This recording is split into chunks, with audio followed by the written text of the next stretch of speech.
Hello, good morning, Har Har Mahadev, जय श्री राम, वंदे मातरम। I am Prashant Kumar and you are watching my YouTube channel English at home. Dear viewers, मैं शुरू करने जा रहा हूँ इंग्लिश ग्रामर।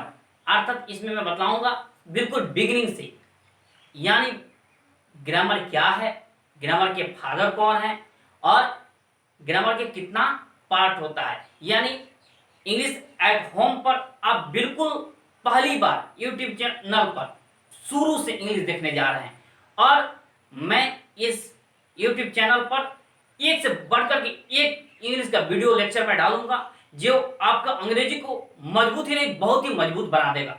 तो आप बने रहिए मेरे इस यूट्यूब चैनल पर इंग्लिश एट होम पर, जो आपको इंग्लिश को मजबूत करेगा और आपके इंग्लिश ज्ञान को इतना मजबूत कर देगा कि आप कभी उम्मीद भी नहीं किए होंगे। तो चलिए देखते हैं बिल्कुल बिगिनिंग से, यानी इंग्लिश ग्रामर क्या है, इसके फादर कौन है और इसके कितने पार्ट होते हैं। इस YouTube चैनल पर आपको बिल्कुल बिगिनिंग से और सीरीज वाइज सभी वीडियो को डाला जाएगा, पार्ट वाइज करके सभी वीडियोज को डाला जाएगा। इसलिए आप इस YouTube चैनल को सब्सक्राइब कर लीजिए ताकि आने वाला वीडियो आप तक पहुंचता रहे। तो चलिए देखते हैं सबसे पहले ग्रामर क्या है। बिल्कुल सिंपल लैंग्वेज में देखेंगे ग्रामर क्या है।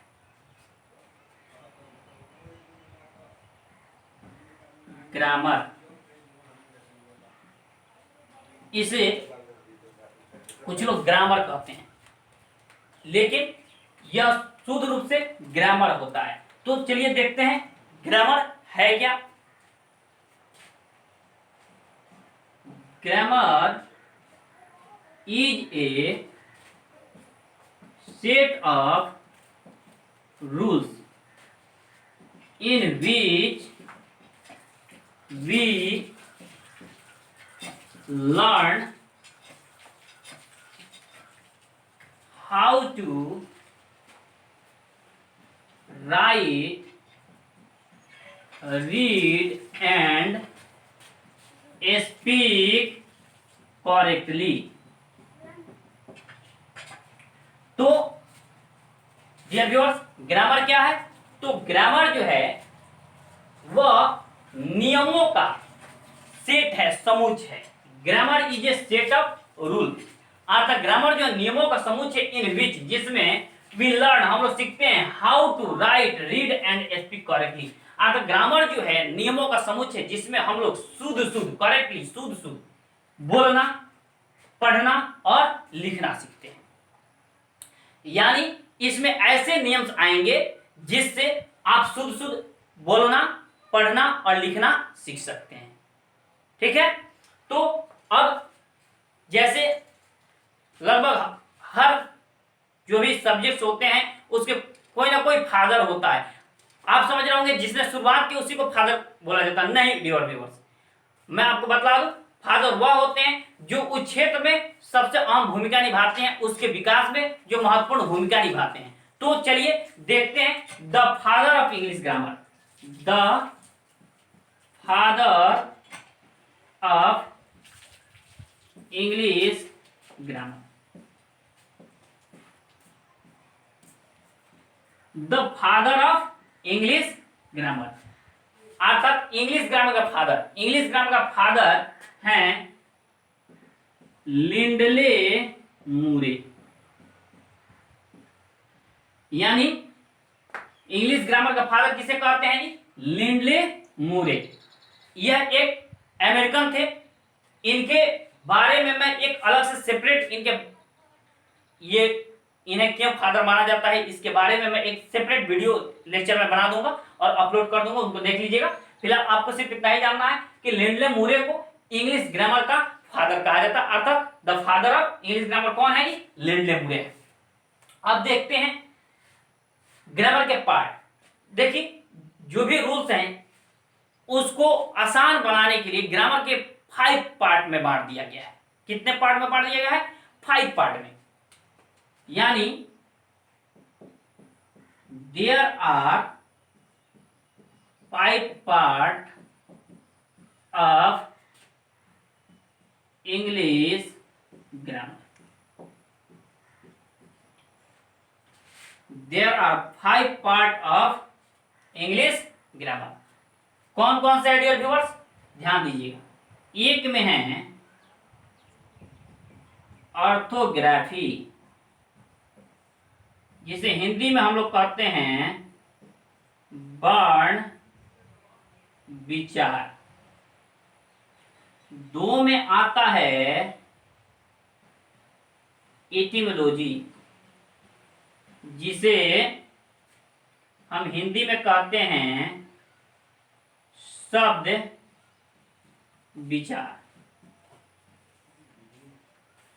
और थर्ड है सिंटेक्स, जिसे हिंदी में कहते हैं वाक विचार।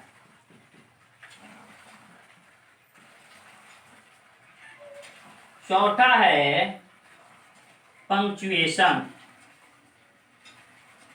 जिसे हिंदी में हम लोग कहते हैं चिन्ह विचार। और लास्ट है प्रोसोडी, जिसे हम हिंदी में कहते हैं छंद विचार। तो डियर व्यूअर्स, इंग्लिश ग्रामर के कितने पार्ट हैं? 5 पार्ट हैं। ऑर्थोग्राफी यानी वर्ण विचार, एटिमोलॉजी यानी शब्द विचार, सिंटेक्स यानी वाक विचार, पंक्चुएशन यानी चिन्ह विचार, प्रोसोडी यानी छंद विचार। अर्थात इंग्लिश ग्रामर के कितने पार्ट है? 5 पार्ट है। देखिए, इसमें हम लोग यही रूल्स पढ़ते हैं, ये सभी को अध्ययन कर लेंगे तो हमें शुद्ध शुद्ध बोलना, पढ़ना और लिखना आ जाएगा। देखिए कैसे, सबसे पहले हम लोग कुछ भी सीखते हैं उसमें ऑर्थोग्राफी में ही सीखते हैं। इंग्लिश के जो भी पार्ट अगर हम सीखेंगे तो ऑर्थोग्राफी में ही सीखेंगे, यानी इसको हिंदी को देखिए वर्ण विचार, इसमें हम लोग किसके बारे में विचार करते हैं? वर्ण के बारे में विचार करते हैं। किसी भी चीज को हम सीखते हैं तो सबसे पहले वर्ण पर ही चर्चा की जाती है, तो इसमें ये वर्ण विचार हुआ। जो ही वर्ण को सीख लेंगे, ऑर्थोग्राफी को सीख लेंगे, तो उसके बाद हम किस पर चर्चा करेंगे? शब्द पर चर्चा करेंगे। यानी वर्ण के सीखने के बाद हम लोग शब्द पर चर्चा करेंगे, यानी शब्द विचार हुआ। जो ही शब्द के बारे में हमें ज्ञान मिल गया तो शब्द से ही निर्माण होता वाक का, यानी वाक में विचार करना शुरू करते हैं, यानी सिंटेक्स को सीखते हैं। जब वाक बनाना हम लोग सीख लिए तो वाक में किस प्रकार का चिन्ह लगेगा प्रश्न तो उठता है। तो सीधी सी बात है कि हम लोग चिन्ह विचार पर चर्चा करते हैं, अर्थात पंक्चुएशन को सीखते हैं, अर्थात वाक के अनुसार किस प्रकार का चिन्ह का प्रयोग किया जाना चाहिए। जब हमने वर्ण सीखा, वर्ण सीखने के बाद हमने शब्द सीखा, शब्द सीखने के बाद वाक बनाना सीखा, वाक बनाने के बाद हमने वाक के अनुसार चिन्ह लगाना जब सीख लिया तो सभी प्रकार के वाक हम बना सकते हैं। और जब सभी प्रकार के वाक अगर हम बना सकते हैं तो इसका अर्थ हुआ कि हम छंद पर भी विचार कर सकते हैं, अर्थात छंदात्मक शैली में कैसे लिखें उसके बारे में भी हमें जानकारी मिल जाएगी। इस प्रकार आप देख रहे हैं कि ग्रामर के 5 पार्ट हैं। इस 5 पार्ट में अगर इसको सीखते हैं तो उसके बाद इसको सिलसिलेवार से अगर आप ये पूरी तरह से जानकारी प्राप्त कर लेते हैं, इस प्रकार होगा कि आप पूरी तरह से ग्रामर के बारे में जानकारी प्राप्त कर सकते हैं। तो यह आप समझ रहे हो, तो बिल्कुल सिंपल, ये पांचों जान लेंगे तो पांचों को जानने में बड़ी समय लगेगा, क्योंकि इसके बारे में ऑर्थोग्राफी में इसमें वर्ण विचार पर, अर्थात इसमें हम लोग अध्ययन करेंगे कि लेटर क्या है, अल्फाबेट क्या है, वोवेल कॉन्सोनेंट, इस तरह से इसमें वर्ड, पार्ट्स ऑफ स्पीच, जो नाउन प्रोनाउन ये सब आप लोग सीखते हैं उस तरह से। उसके बाद वाक पर विचार करेंगे, उसके बाद वाक्यों सर्चिंग, ये सभी। परंतु अगर ये पांचों आप सीख लेते हैं तो पूरी तरह से आप ग्रामर सीख लिए। तो आपने इस वीडियो लेक्चर में देखा ग्रामर क्या है, the father of English grammar, अर्थात इंग्लिश ग्रामर के फादर कौन है, जनक कौन है, और ग्रामर के कितने पार्ट होते हैं। तो इस वीडियो लेक्चर में इतना ही। फिर इसके नेक्स्ट वीडियो लेक्चर में बहुत कल ही मैं अपलोड कर दूंगा, जिसमें मैं इसके डेफिनेशन और इसके एग्जाम्पल के साथ मैं आप लोग को समझाऊंगा। इस प्रकार आप इंग्लिश एट होम के साथ जुड़ जाइए, सब्सक्राइब कर लीजिए, क्योंकि इस पर सिलसिलेवार ढंग से सभी वीडियो लेक्चर को, जो आपकी इंग्लिश को मजबूती नहीं बहुत ही मजबूत कर देगा, ये सभी अपलोड किए जाएंगे। जय हिंद।